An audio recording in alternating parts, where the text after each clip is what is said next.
Good morning and welcome to Waking Up with Don. Today I have a special guest.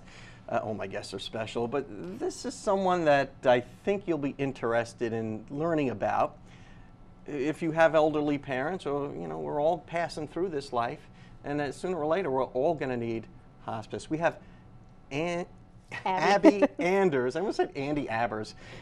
Abby Anders from Emerald Coast Hospice. Abby, thanks so much for coming on the show. Thank you for having me. I mean, it's a real serious topic. I like to have fun on this show, but like I said, we're all just passing through this world, and if you live long enough, you're going to lose people in your life. I mean, it's just a fact of life, isn't it? It is, unfortunately it is, but luckily we are here to help people who are facing that end of life.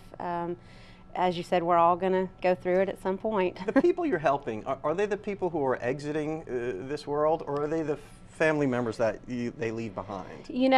That's actually an amazing point. So much of what we do is for the family. Of course, our clinicians are excellent at taking care of our patients who do have a life-limiting illness, but so many of our support staff, our bereavement counselors, chaplains, social workers, really focus on helping our families with that transition. Yeah, it's a tough thing to go through. But just to back up the truck a little bit to explain to people, what exactly is hospice? And what does that mean? Well, hospice is just a form of home health care. It's a specialized form of home health that focuses on patients who do have a life-limiting illness. Hospice is not a place. A lot of people think it's a brick and mortar place. Yeah, like you have to go to a hospice. Yes. Yeah. But actually hospice goes to you. So we take care of our patients in their home, wherever that may be. It may be a single family home, it may be a nursing home or an assisted living. Or hospital even? Absolutely. We take care of patients in the hospital. We've even had patients who live at the Mission. Wow, wow. So you'll go anywhere. Absolutely. And the services that you offer include this, I don't know what the term is, end-of-life counseling? Is that what you would call it? Yes, absolutely. Our grief counseling and bereavement counseling, we have a bereavement coordinator who follows our families after our patients have passed for 13 months. And then leading up to that, our chaplains and spiritual care coordinators are able to help the families with that pre-bereavement and preparing themselves for that. Yeah, and like I said earlier, before the break, we're all going to see more. The older we get, the more of these things, more of these life-changing events we're going to witness. Yeah, our loved ones, for better for worse, as sad as it may be for my peppy little morning show, we're going to experience loss. I mean, grandparents are going to pass. Eventually, parents will pass, and God forbid, knock on wood, some of your peers may pass, and it's always a painful thing, and it's something we all have to come to grips with somehow. Some of us, I think, are more resilient than others. Do you find that to be true? Sure. Every family is different. Every caregiver situation is unique. And that's why it's so important for our social workers and our other staff to be trained and doing those specific things and tailoring their care for each family, because everyone's different and handles things differently. Now, you classify it as health care. Is this something your insurance would cover? How do people pay for hospice care? Hospice is a fully covered Medicare benefit, so for our patients who have Medicare, it's covered 100%. We also accept all private insurances and Medicaid, but we accept patients regardless of their ability to pay. So everybody is entitled to hospice? Absolutely. I mean, you really, as a dignified human being, you want to go out with your head held high. You want to go out with a degree of respect and dignity. Absolutely. And so much of what we do is about maintaining dignity for our patients. Just because they are in a situation that is maybe not the best situation to be in, they still deserve to have that dignity. Yeah, they certainly do. And I know as you age and your body fails, you may not be able to die with your boots on. Right. You may be, horizontal in bed and ailing from whatever. Right. We've got to run off to a break, but I want to talk about maybe some of the other things that hospice offers the living, and not necessarily those who are on the way out. Great. On that happy note, we're going to run off to the weather. Brought to you by West Pittman Law Firm, westpittmanlawfirm.com. Welcome back to Waking Up with Don. I've got a serious topic here with a wonderful person by the name of Abby Anders from Emerald Coast Hospice. Abby, we talked a lot during the break how my audience is predominantly female, early morning TV watchers. Not that they're sitting around, but you know, they're busy. I may be on in the background. And that whole demographic are the caregivers, aren't they? Typically, yes. That's what we find is that women are the primary caregivers. Yeah, so we talk about, you know, my wife left me alone with the kids for a couple of days to go to a funeral. Yeah, we were cold, naked, and hungry when she got back. So I guess you would find that you probably deal with moms and daughters, sisters, you know, more than you would with dads and sons and brothers. Mostly, I would say that's the case, but you know, we really encompass care for the whole family. So we draw everyone into what we do and preparing them for what is going on with their family member. Now, before the break, we talked about, you know, the care that the end of life type of counseling that you give to the people who are on their way out and the people they leave behind. But what are some of the other things that Emerald Coast Hospice does for the living? I would say that the biggest thing that we have coming up right now, and we're very excited about it, this is our bereavement camp for children. Bereavement camp? Yes. Wow. Yeah. So that's not exactly meatballs. I mean, it's like, hey, where are you going this summer? I'm going to bereavement camp. I mean, that doesn't sound like a lot of fun. Well, sounds like a serious deal. Well, it's both. It is run by clinicians who can help these children who have experienced a loss, and it's not necessarily a hospice loss. They don't have to have any hospice affiliation. Any child between the ages of 7 and 14 who's had a loss. Well, you know, it impacts kids a little differently. I mean, adults, we kind of take it on the chin and move on, but right. You're little. I remember when my grandfather died, I was still in high school. I was like, you know, it's tough on me, you know, and I can imagine if you're 7 years old and you lose a grandparent or a great-grandparent or anybody who's, you know, a close family member, it's got to be tough.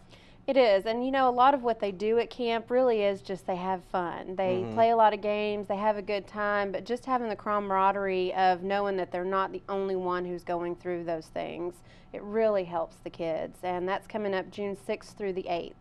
Well, that's kind of good to know. So June 6th through the 8th is a bereavement camp with Emerald Coast Hospice.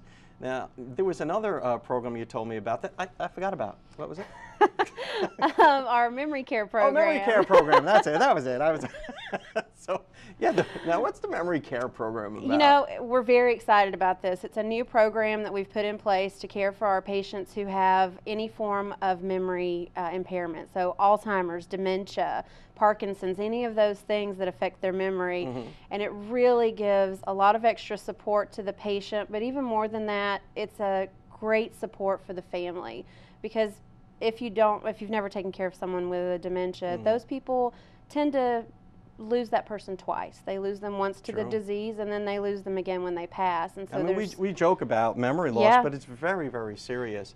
And sad, you know. It is. It is. So it's been a great thing that we've been able to help these families prepare for what is going on with their loved one. So I guess there are some coping skills that you would teach a family on how to deal with a family member, perhaps an elderly family member, who's having some memory issues. Absolutely, and we actually have those resources available to anyone in the community who needs them, so it doesn't have to be a patient. If they'd like to call our office and get access to some of those resources, they are more than welcome to get a caregiver guide and resource guide to help them through that. So they can call you directly. Absolutely. They can go to your website. Yes. Right, which is what, emeraldcoasthospice.com? That's it. Like that. Very cryptic. Easy enough. Yeah, easy enough. And they can learn more about it, and then maybe give you a call and talk to you. And Absolutely. And see how they can learn how to, get your kids into that bereavement camp. And the application is on our website. Right. And I know people are going to, because it sounds kind of weird when you hear bereavement camp, you know, and B, the memory loss program. What did you call that? The memory care. The memory care. Yeah. I swear to God, I'm not trying to make a joke. So sign you up. Sign me up. I'm already halfway there. But, you know, this serious stuff, and we're all going to go through it. And maybe not all of us will have to deal with someone with memory loss, but if you do, you're right. You lose that person twice. And that's serious stuff. Abby, thank you so much for coming on the show. Thank you for having us. We love coming out to see you. It's important work that you do, and I would encourage people to go to your website to learn more about it. Thank you. We'll be right back after these messages.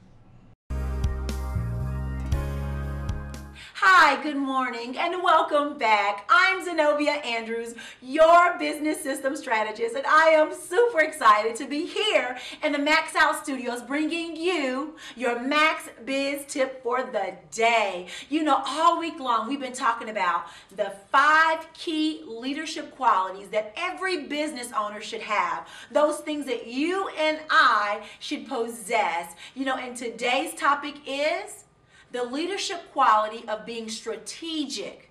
Being strategic. Strong leaders are very strategic. And what do I mean by being strategic?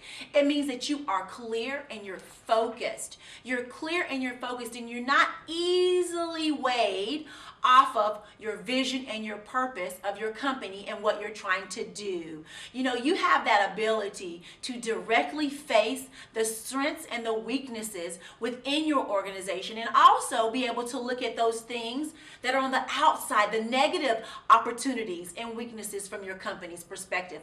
You know, I think about being strategic. It takes me back to when I was a pharmaceutical rep, and I had a field ride with my regional boss. I was so nervous, you know. He was observing me from afar. You know how your bosses, they'll observe you, but he was so far away. It seemed like he was disconnected from me and my business that day.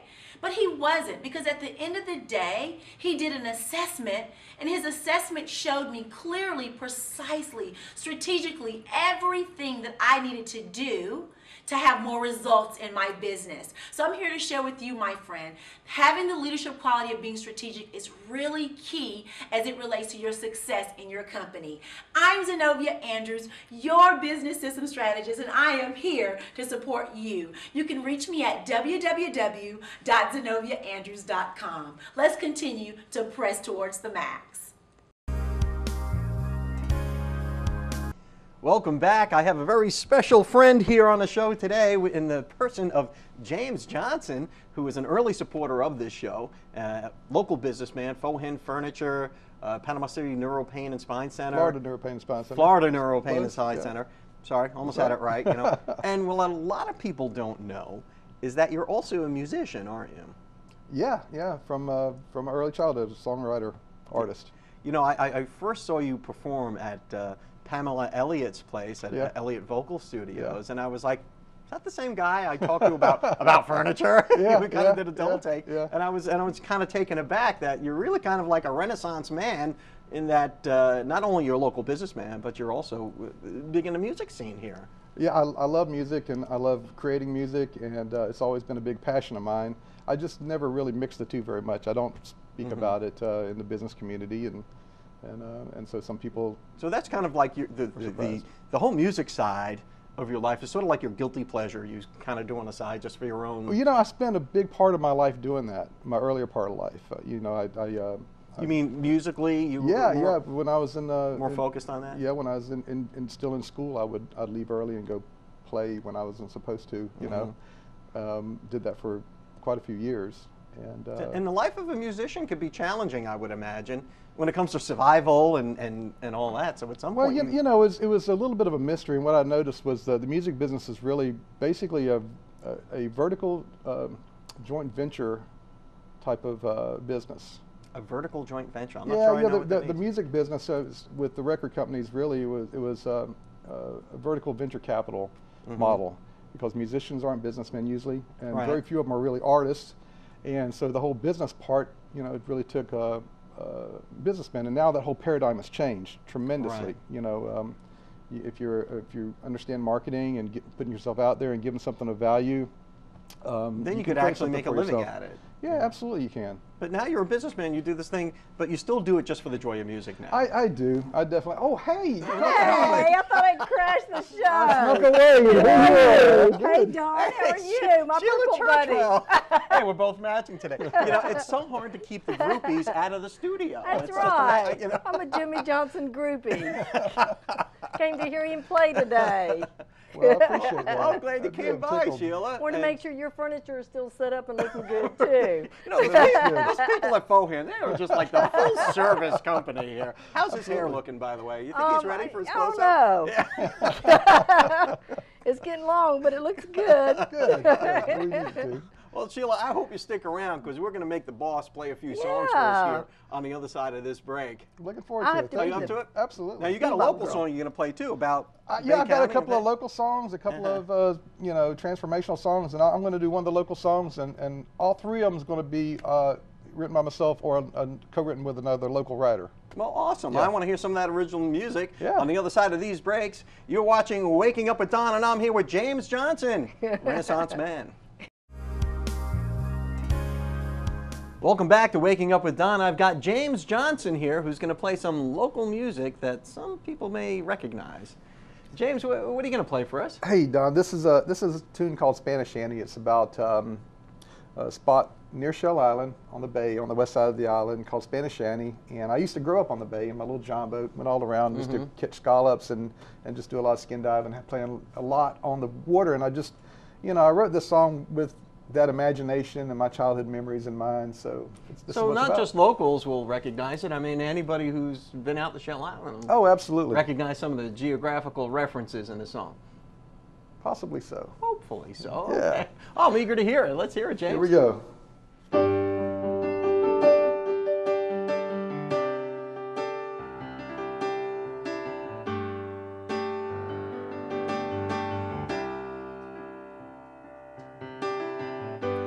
Out in a boat on the bay, he worked hard all day, catching scallops laying in the grassy beds near the beach, taking in the bounty and living off the sea.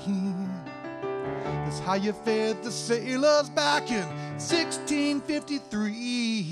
Yeah, Spanish Annie, a deep hole in the bay, where pirate ships dropped anchor and they hid for many days.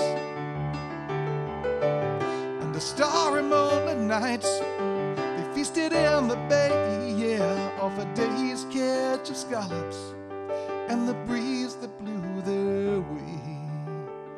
Oh, Spanish Annie,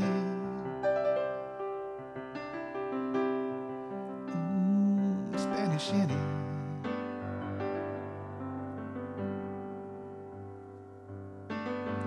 Buried treasure on the island 600 paces from the beach, standing on a sand dune looking at the palm tree facing east. They knew they'd never see till they returned again to Spanish Annie with more bounty from the sea. Yeah, Spanish Annie, a deep hole in the bay, where pirate ships dropped anchor and they hid for many days. Under starry moonlit nights, they feasted in the bay, yeah, off a day's catch of scallops and the breeze that blew their way. Oh, Spanish Annie, Spanish Annie.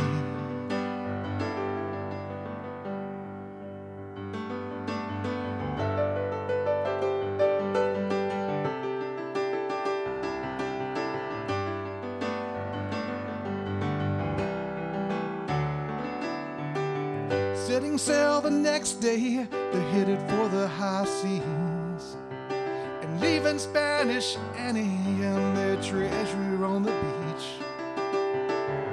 They knew they'd never see till they returned again to Spanish Annie with more bounty from the French. Spanish Annie, a deep hole in the bay, where pirate ships dropped anchor and they hid for many days. Under starry moonlit nights, they feasted in the bay, yeah, off a day's catch of scallops and the breeze that blew their way. Oh, Spanish Annie,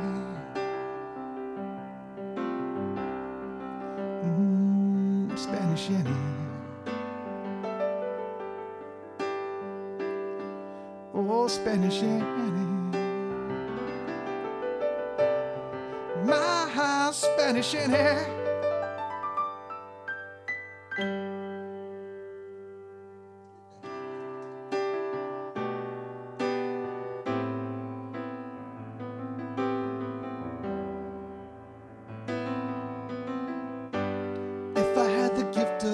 rhyme or reason. I think I'd write a sonnet just for you. I'd paint your portrait with my words of wisdom, and I'd hope that everyone could see it too. And if I had the voice to sing a melody, I think I'd paint you a picture portrait in a song, and tell the blind of all the love I see in you. At last the doubt within their minds will be gone, and this can be the only gift I give